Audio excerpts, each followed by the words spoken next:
আমার সাউন্ডের মালিক বিজয় বলছি রে, আচ্ছা আচ্ছা চাদর দেখেছি, তোদের মতো মুখ পুরা বাঁদর আমি কখনো দেখিনি। তাই আমার সাথে কম্পিটিশন করে কোনোদিনই তো জিততে পারিস না, তাই আজকেও তো কম্পিটিশন করে জিততে পারলি না। তাই বলি শোন, আমার সাথে না বেসিক ডায়লগ বাজি করতে আসিস না। তোদের সব ডায়লগ আমার পকেটে এক বান্ডিল ভিড়ের মতো করে রাখে।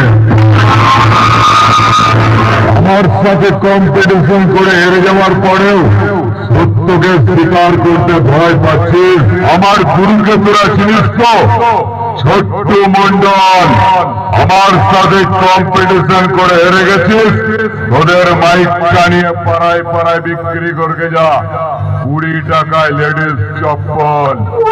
তাই বলছি শোন, আমাকে বসন্ত মনে করিস না যে 2 বোতল বাংলা মাল দিলেই আমি সালা মহেশ মান্নার হয়ে কথা বলবো।